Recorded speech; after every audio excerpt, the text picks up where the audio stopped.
Dear friends, I'd like to present my report on topic the concept of body in the psychology of Evagrius Ponticus. Evagrius of Pontus is representative of Eastern monasticism in the second half of 3rd century. This author carries out a deep study of human soul and the framework in ascetic practice. On this way, Evagrius creates an original doctrine in which psychology and theology are intertwined in the closest way. In the structure of man, Evagrius distinguishes three levels: body, soul, and mind, which in their totality represent the inner world, a microcosm that is related to outside world. According to Christian tradition, Evagrius consider the world and man in themselves as those in need of salvation, in the transition from the fallen state to a deified state. Evagrius consider the task of man to recognize his inner world, bringing it into harmonic relationship with divine world. In this process, Evagrius denotes three stages: the practice, the gnosis, and the theology. These steps correspond to the three mentioned parts of the anthropological structure: body, soul, and mind. The first chain of the structure plays a special role in the system of Evagrius, as we will see. The practice is the stage on which the man combats again his passions. The action of this stage, a man focuses on yourself. A body considered as an object of the soul's life. The body represents both the field of struggle with sinful desires and the potential of spiritual growth. The purpose of practice is the achievement of the apatheia or imperturbability. A control over body impulses is subordination of the body to the soul. Evagrius understands the imperturbability as a freedom from perturbation, a perfection in virtues, which begins with the faith and the fear of God, takes place in ascetic practice, and culminates in love. In connection with the doctrine of practice, Evagrius reveals a special aspect, mode of being of the body, which he calls intelligible body. We would call it a certain concept of the body presented in human mind. In intelligible body, Evagrius distinguishes states, this life or death, health and sickness, forms, this standing, sitting, walking, reclining, silent movements, this hunger, sleep, lust, rage, fear, distress, pride, mournfulness, lamentation, wickedness, and the opposite: satisfaction, vigilance, loathing, serenity, gladness, love, diligence, quiet, and other. In other words, Evagrius designates and details the area of mental life associated with the body. All discrepancies, gradation in their totality constitute a certain entity interacting with mind of man, of both a subject and the object. For Evagrius, such the model of intelligible body presents the achievement of the imperturbability, the goal of the practice. Imperturbability is the acquisition of control over movement, kinesis, and bringing them to harmonious relationship. Such a state of the body is a prerequisite for love, state of openness of to the world and joyful contemplation of all that exists. In this stage of apatheia, contemplated sensual things are joyful because the contemplation rushes to their essence, senses, logos, that is, it leads from a single empirical perception to contemplation of the world as a creation of God, the disclosure of its meaning. It is the transition to the high stage it calls gnosis. If at the level of practice, cognition of oneself and control over oneself is carried out, then at the level of gnosis, the man cognates and works for oneself and for neighbor. Or gnosis, in contrast to practice, covers not only the passionate, but also the rational part of the soul. Gnosis is different from ordinary empirical knowledge. Evagrius writes, the knowledge that comes to us from the outside is trying to represent material things through the logos of them. The knowledge born with the grace of God presents things to the direct sides of thought, and the mind looking at them perceived their logos as well.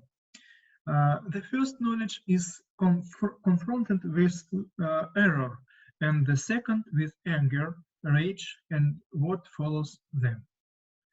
The finish of quoting.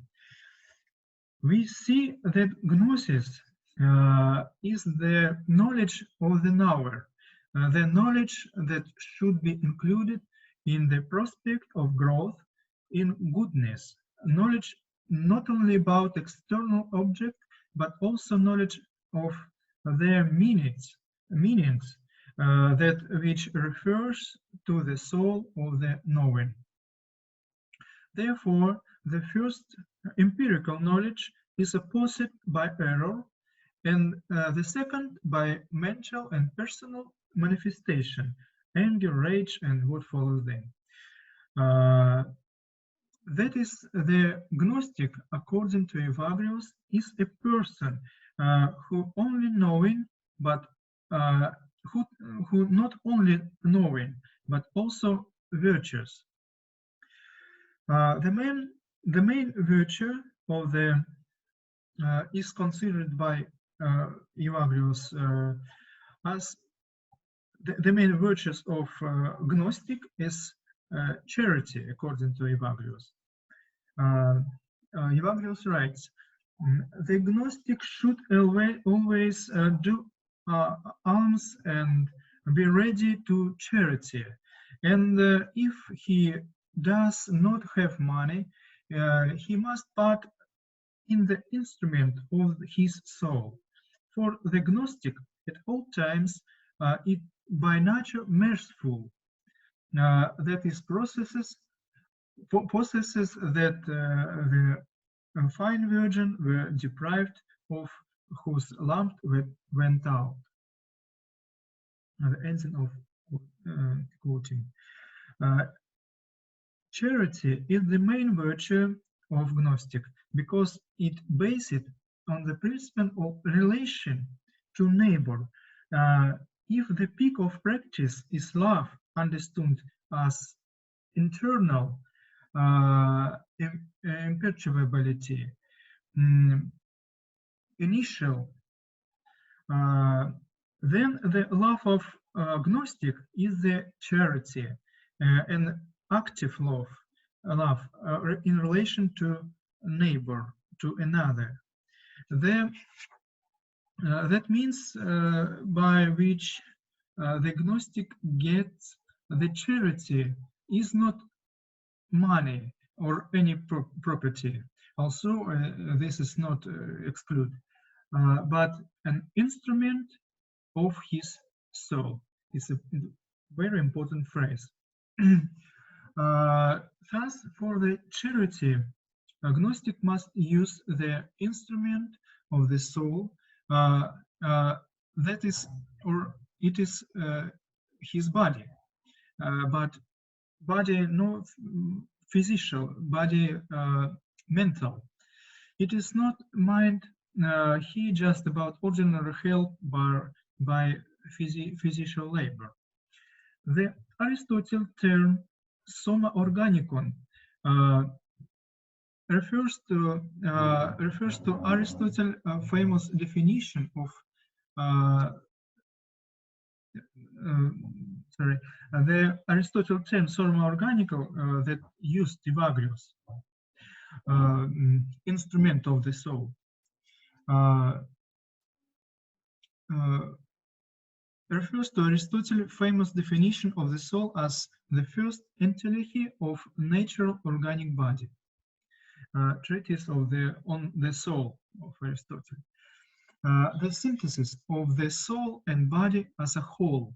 Evagrius apparently incorporates this concept into his system.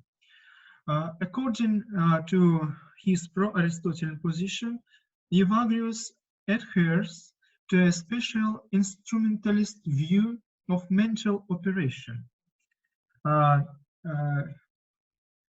He writes, the mind receives naturally of mental representation, noemata, of sensible object, and their impression through the instrumentality of his body of ours.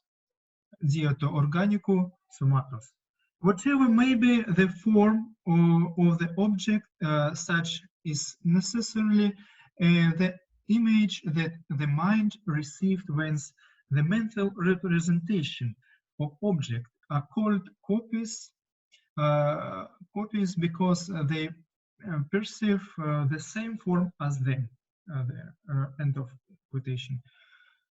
The mind, being incorporeal, must think and act through the representation that form the inner world of conceptual images that are related to the things of the external world. That is the realm of fantasy, as we find in Aristotle texts. According to Evagrius, the mind perceives representation through sight, hearing, and through body temperament. Mental representation encompasses the form of appearance. It's called morphe, typos, of a thing that is imprinted in the mind, or shapes the mind, and creates mental images in it. It calls eidola, eikontes, fantasia, phantasmata, which can also disturb or suppress a person's mind to the contemplation of the divine.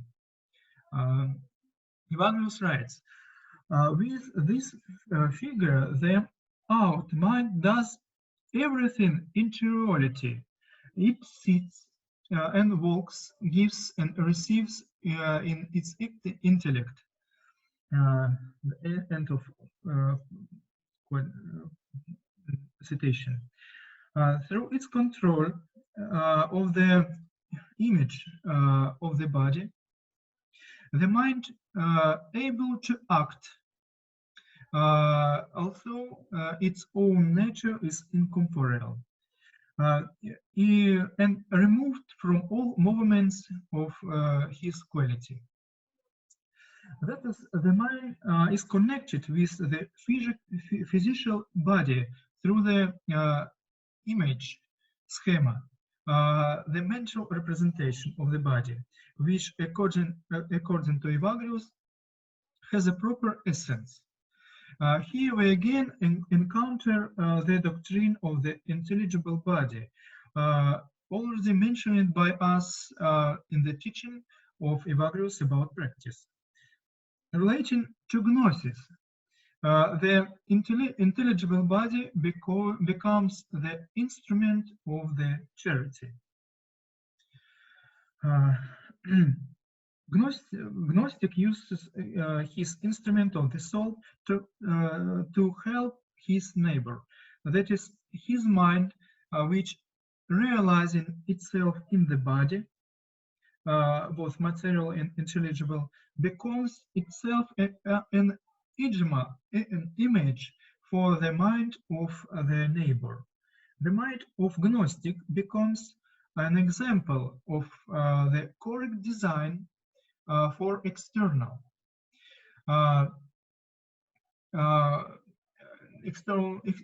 reality. However, the Gnostic makes his guiding role only under the cognition that all the image and meanings of the world are concentrated in the face of the Christ. In the Evagrius treatise on thoughts, we read, the mind receives the mental representation of all sensible objects. In this way, it receives also that its own organism, for this too is sensible, but of course with the exception of one face.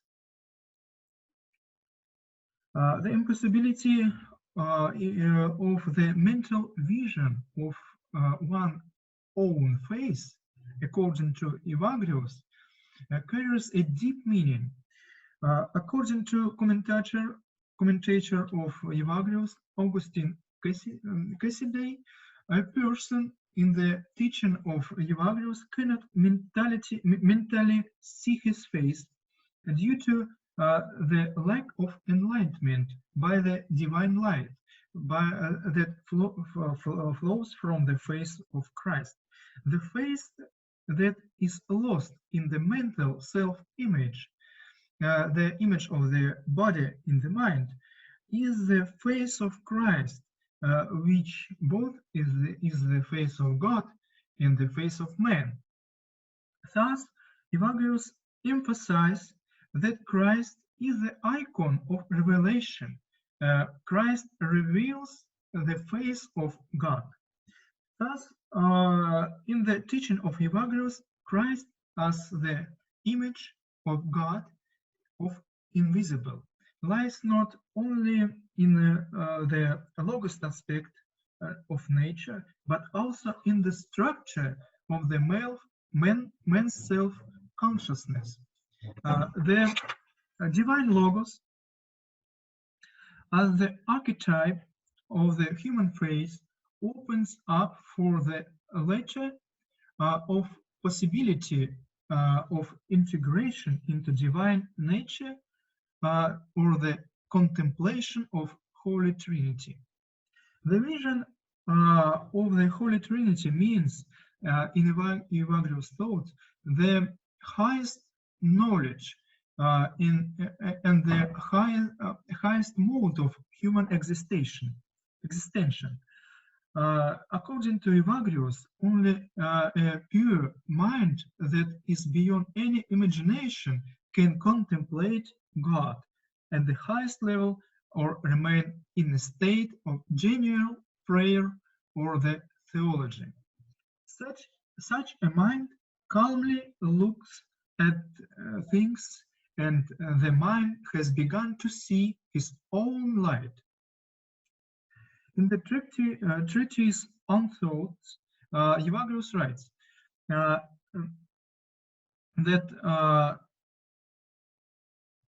the light which the mind can see in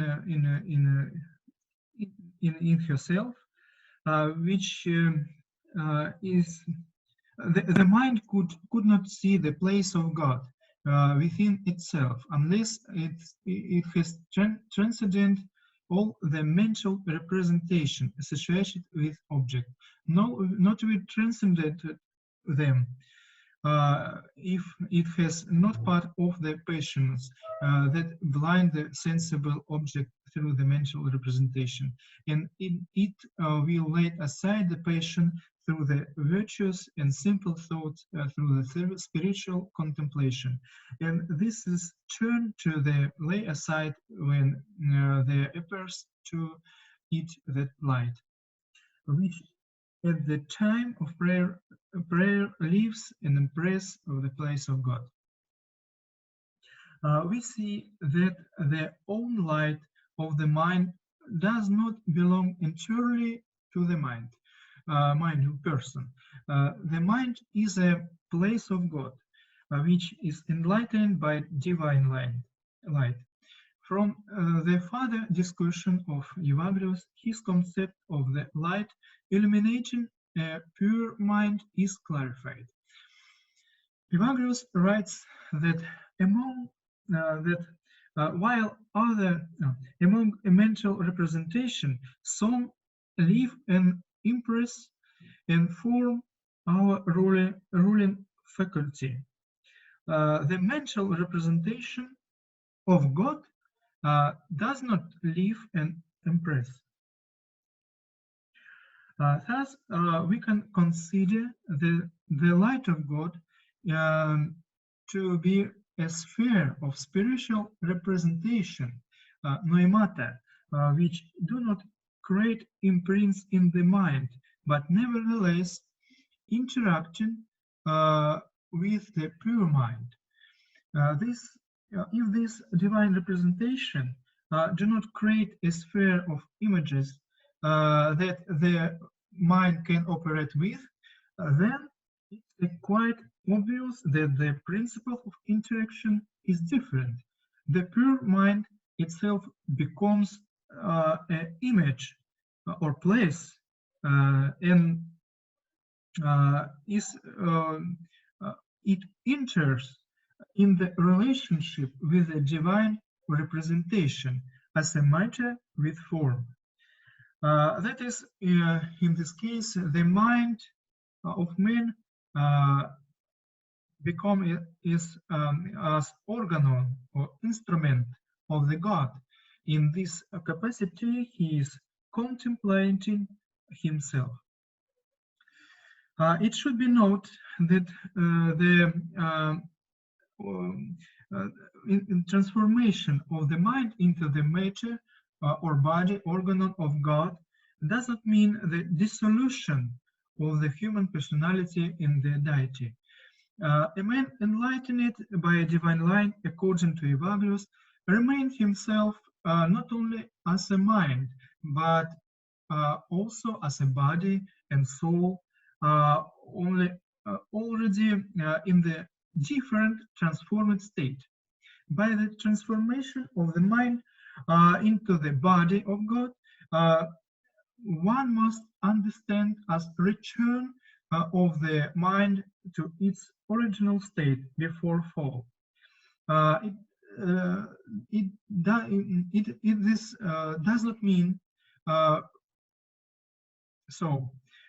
it means returning to the starting point, but includes the whole path traveled by person to this goal.